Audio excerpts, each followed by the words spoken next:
Bapak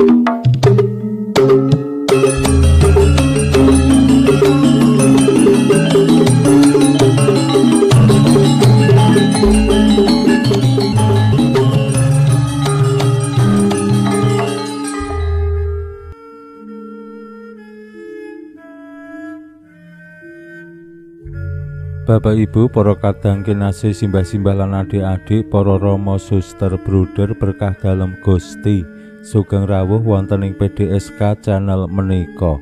Kados pundi kabar panjenengan?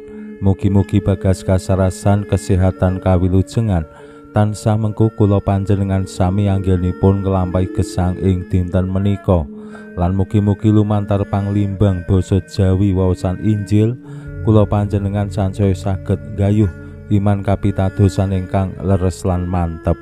Langkung-langkung anggenipun kula panjenengan setya asung paseksen menggaing sih kawilujengan dalem Gusti srana martosaken sih pangapunten lan pamartobat tumraping donya.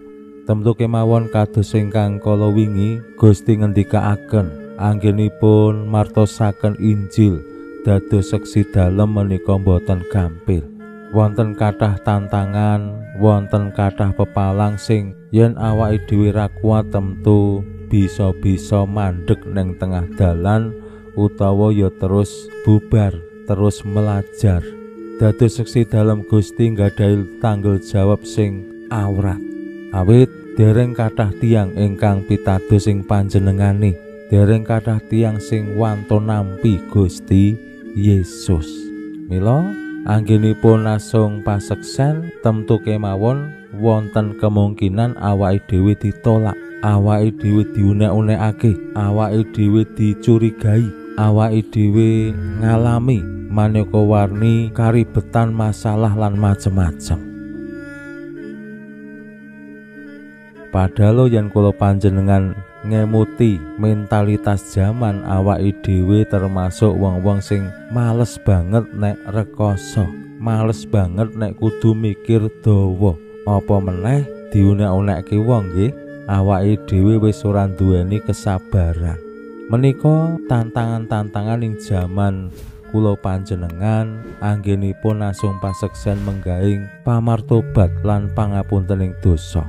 Nanging Gusti Yesus ingkang estu mriksani bilih para murid dalem badhe ngalami kangilan-kangilan, Gusti paring pitedah wonten ing kangilan menika ing sakmangkih bakal nemu rahayu.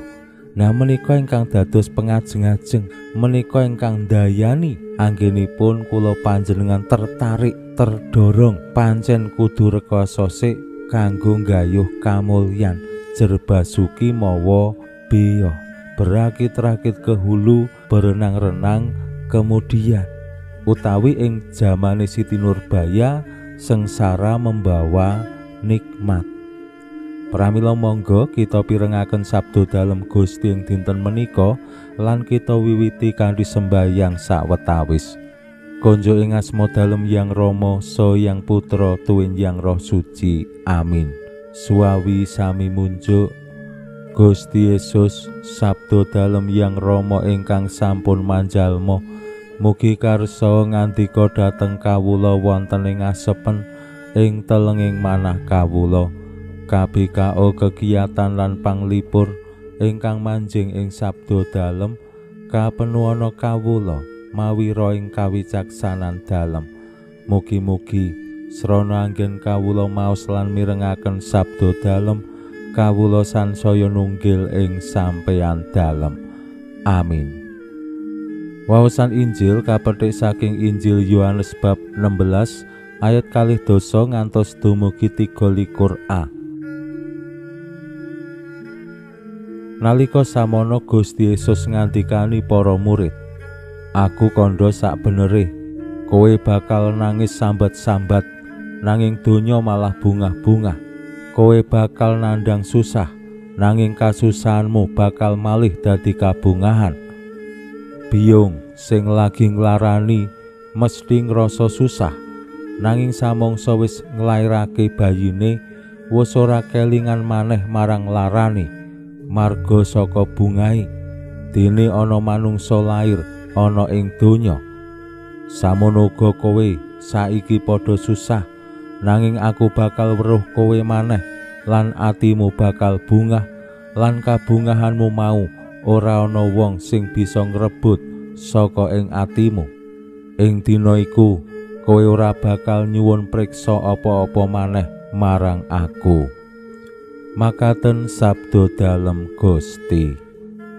Suawi sami munjuk, Gusti kawula munjuk sembah nuwun karana sabda dalem dadosa obor ingkang madangi margining gesang kawula. Katuntuna kawula sageta sabda dalem menika numusi manah ngantos tansah ngrembaka kangge nggayuh gesang ing swarga. Amin. Bapak Ibu para kadang kinasih simbah-simbah lan adik-adik, Gusti Yesus wiwit sakawit saderengipun ngutus para murid dalem lan nilar para murid mikrat menyang swarga. Gusti paring pitedah bilih anggenipun asung paseksen para murid bakal ngalami susah, ngalami kangelan-kangelan.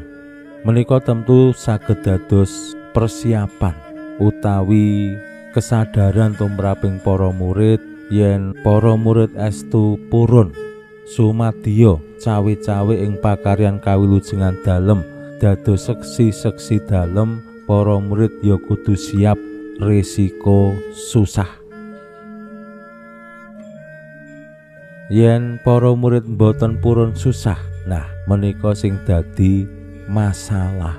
Mila Bapak Ibu para kadang kinasih simbah-simbah adik-adik, yen ing jaman kula panjenengan sakmenika anggenipun kula panjenengan derek Gusti asung paseksen menggaing iman kapitadosan lan cawe-cawe ing pakaryan dalem Gusti kok rasa-rasane susah, menika ateges awake dhewe le cawe-cawe ing pakaryan dalem Gusti tenanan. Ning nek awake dhewe anggone pelayanan, anggone cawe-cawe menika kok penak-penak wae, lancar-lancar wae, berarti iso uga kuwi dadi tandha anggone awake dhewe pelayanan lan cawe-cawe durung tenanan. Awit menapa minimal ingkang kula alami sakjroning dados imam, dados rama wonten ing kathah paroki mesti ana sing jenenge kangelan. Ora ana sing kabeh kuwi lancar-lancar wae, penak-penak wae. Pancen wonten kepenake, ning kadangkala raosipun luwih kathah sing angel. Mila sabda dalem Gusti dinten menika mugi-mugi tansah dados kekuatan tumraping kula panjenengan lan simbah-simbah rumiyin tansah paring pemut dumateng putra wayah le Jerbasuki kuwi mawa beya kanggo nggayuh karahayon, kanggo nggayuh keberhasilan, kanggo nggayuh urip sing begja sing bahagia. Pancen kudu rekoso, kudu wani korban. Kados yen simbah-simbah rumiyin nggambarake swarga ki nang dhuwur, munggah swarga. Naminipun melampah minggah menika ya rekoso. Mbok kuwi cah nom utawi lare-lare utawi tiang dewasa, menapa malih tiang sing sampun adiyuswa. Mlaku munggah kuwi butuh kekuatan sing luwih tinimbang mlaku mudhun nggih. Mlaku mudhun menika kantun melorot wis tekan. Ning nek munggah ora iso melorot.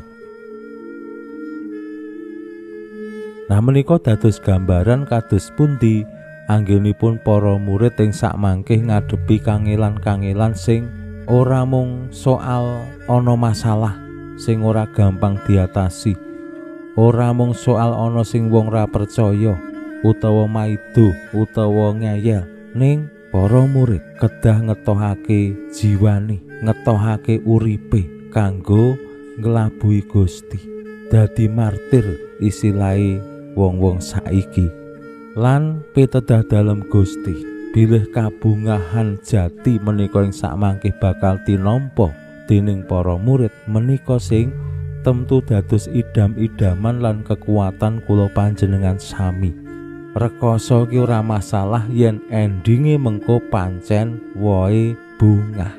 Mila kula asring ningali naminipun tiyang sepuh wani rekoso, wani ketekuk ringkel, wani sirah dadi sikil, sikil dadi sirah. Kanggo apa? Kanggo supaya putra-putrane kuwi uripe kepenak, kanggo supaya putra-putrane kuwi pendidikane bisa dhuwur, kanggo supaya putra-putrane wayahe putune menika kacekapan menapa sing dadi kabutuhane.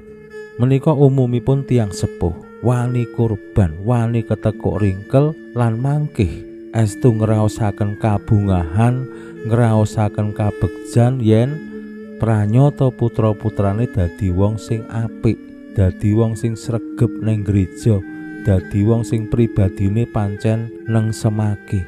Tiyang sepuh sampun bahagia. Ora kudu apa sing wis dikurbanke tiyang sepuh menika dibalekke dening para putra. Ningali putra-putrane apik, uripe ndalan, kuwi wis seneng. Nah, mugi-mugi kabungan menika estu ndayani kula panjenengan sami anggenipun melayani. Pinuji Allah sakmenika sarta ing salami-laminipun. Salam sehat, salam bahagia, salam katentreman. Lan mugi-mugi lumantar panglimbang dinten menika kula panjenengan tansah jinangkung ing berkah dalem Gusti ingkang Maha Kuwasa, Yang Rama, Sang Yang Putra, Tuwin Yang Roh Suci. Amin.